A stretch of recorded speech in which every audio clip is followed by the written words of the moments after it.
Welcome to the Deep Dive. Today we're diving into the world of stained glass. Ooh, stained glass. It's an art form it's really stood the test of time. And we're going to trace its roots Okay. from ancient times all the way to its modern-day revival. All right. So whether you're, maybe brushing up for an art history exam or Mm-hmm. just dreaming about those incredible cathedral tours, Yeah. or you just love learning new things, this deep dive is for you. Sounds good. We're talking fascinating facts, those how did they do that techniques. Right. The iconic artists who really made their mark on the art form. And even a little peek into how you could actually try your hand at stained glass. Oh, cool. Pretty cool, Reed. You know, it's funny. When most people think of stained glass, Yeah. they immediately picture like grand Gothic cathedrals. Yeah. But the story actually begins way before that. Yeah, that totally surprised me too when I was doing research for this. Oh, yeah. We were talking like ancient Egypt, Mm-hmm. the Roman Empire. Wow. They were already incorporating colored glass in their jewelry and decorations over 1,000 years before those soaring cathedrals even existed. That's incredible. It really kind of flips the script on what you think you know. Yeah, it really does. It's amazing to think that, like, those early artisans were already experimenting with color and light, Right. really, in a way, setting the stage for what would become stained glass centuries later. Yeah, they were kind of the pioneers. And you know who really seemed to take a shine to colored glass? Who? The early Christians. Ah, okay. They started using it for larger pieces, often with religious themes, which kind of set the stage for stained glass's starring role in those, iconic Gothic cathedrals. Absolutely. Those cathedrals were, designed to just bathe the interiors in light. Yeah. Stained glass wasn't just a decoration. It was More than that. it was lux nova. What's nova? Yeah, meaning new light, Oh, wow. which was a powerful symbol of divine presence. Okay, here's where it gets really mind-blowing. Imagine you lived back then Okay. in a time when, most people couldn't read. Right. These massive stained glass windows, they would have been like your Instagram feed, Real. your Netflix, your everything. Wow. They told the stories of the Bible, the lives of saints, Hmm. even local legends, Yeah. all in, vibrant color and light.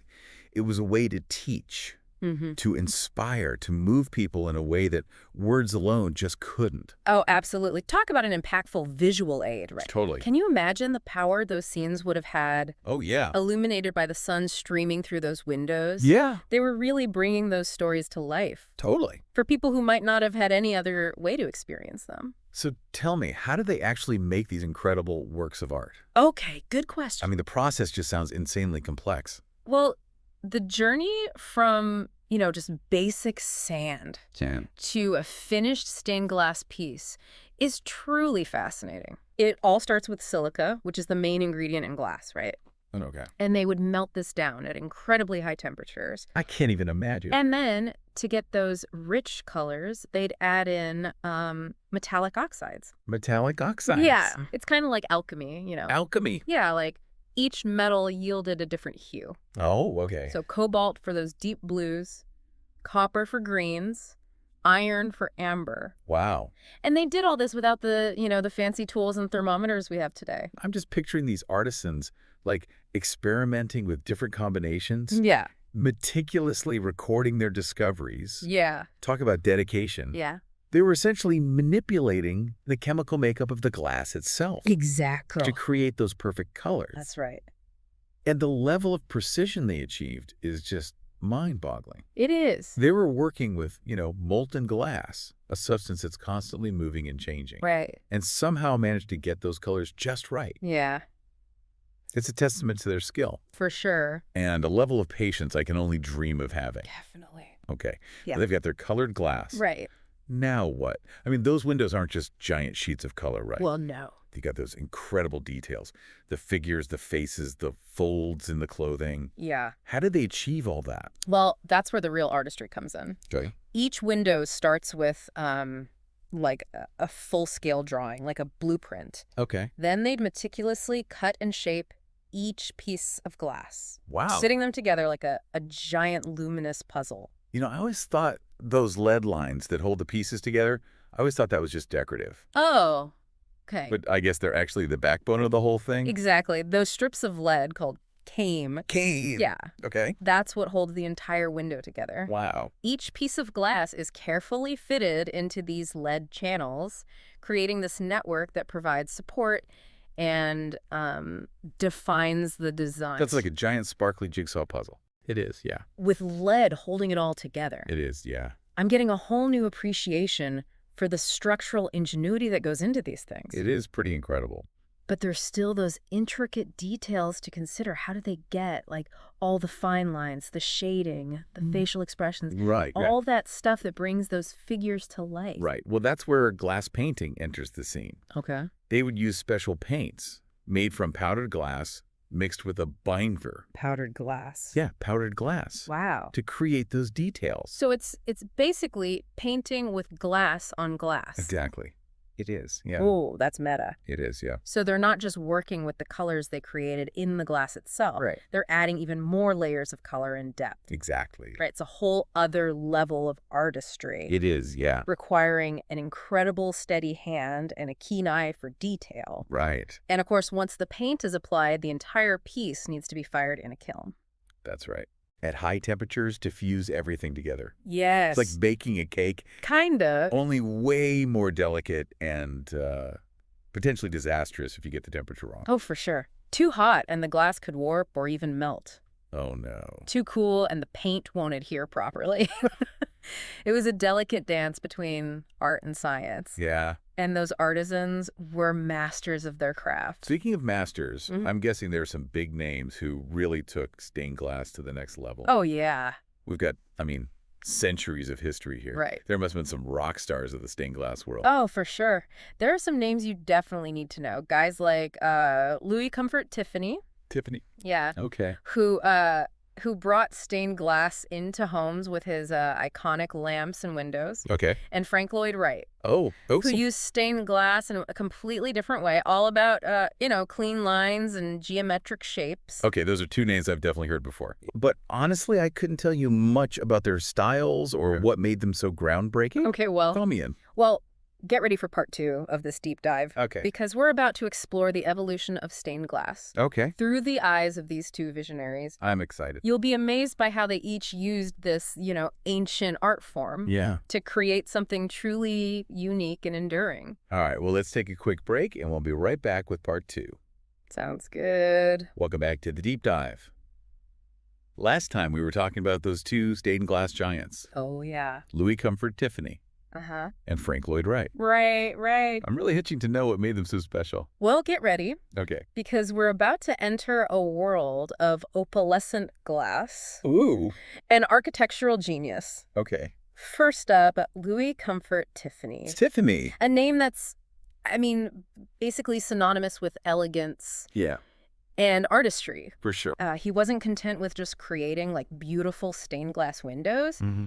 He wanted to, revolutionize the entire craft. And revolutionize he did. Yeah. His Faverolles glass. Yes. That stuff is like magic. It's incredible. The way it shimmers and changes colors in the light. You must forget it's glass. Right, and that's what really set him apart. Yeah. Tiffany wasn't just, using colored glass. Mm-hmm. He was blending different colors within each piece. Oh, wow. Creating those opalescent effects that, almost mimicked the textures and colors of nature. Mm-hmm. Think about those dragonfly lamps.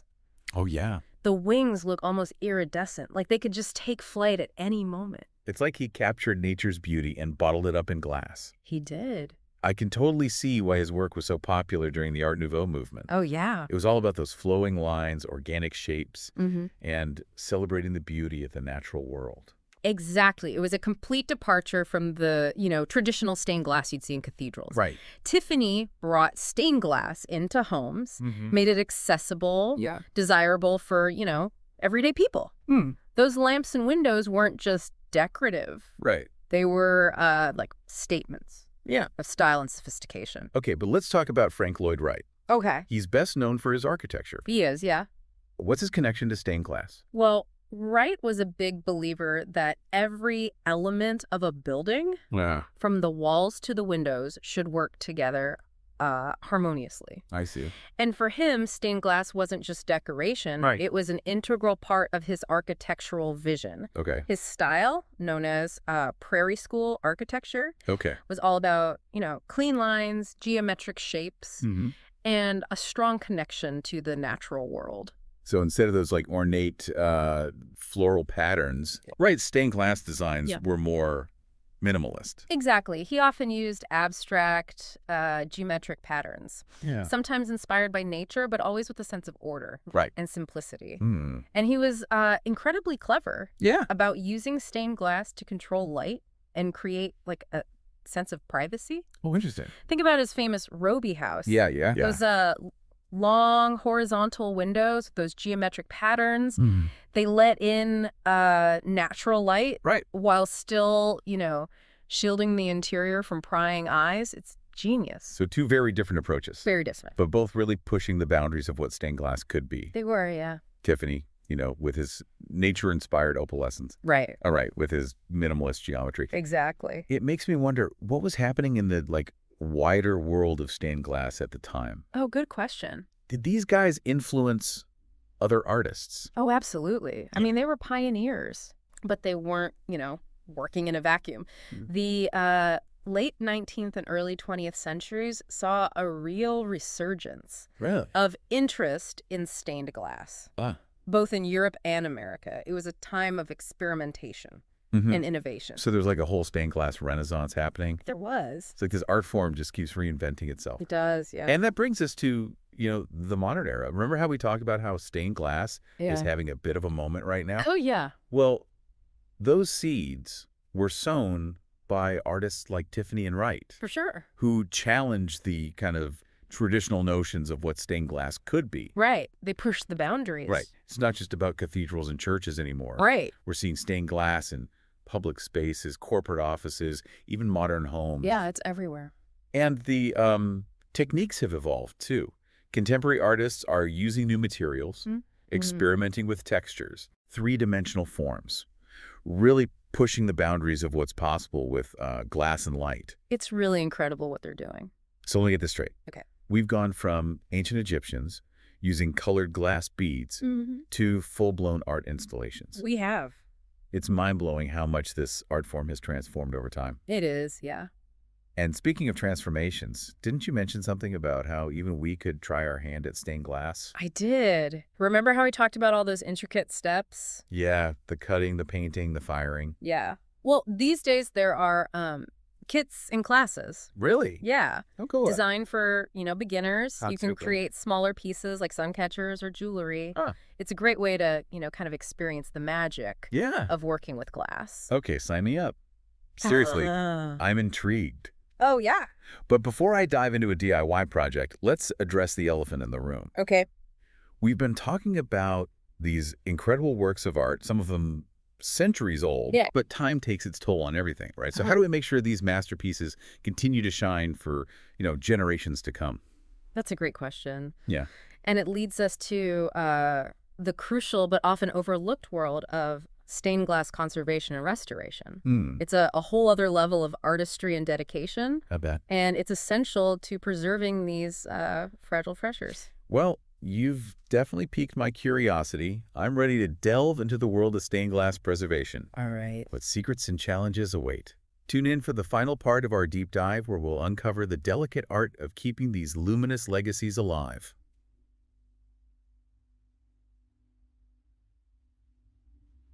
Welcome back to the deep dive. We've gone through a lot, haven't we? We have. Explore the origins of stained glass, its evolution through those, master artists. Even talked about us maybe making our own stained glass. That's right. But now it's time to face a bit of a sobering reality. Okay. Time, it doesn't always play nice with those delicate masterpieces. That's true. So how do we ensure that these vibrant windows, they keep shining for centuries to come? It's easy to think of stained glass as this, enduring art form. Yeah. Almost like it's frozen in time.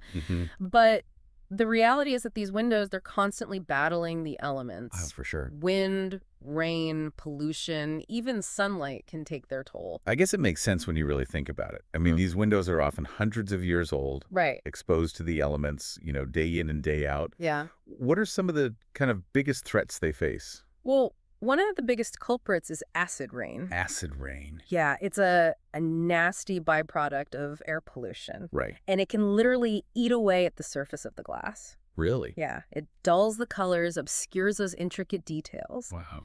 Then there's UV radiation from sunlight, Oh, okay. which can cause fading, especially in, older glass that wasn't treated with protective coatings. I see. And don't forget about those lead cames. Right. Holding everything together. The backbone. Exactly. Lead is a soft metal. It's prone to corrosion, Right. weakening over time. So it's not just about, like, dusting them off every once in a while. No, definitely. We're talking about, like, chemical reactions and structural damage. Right. It's a big job.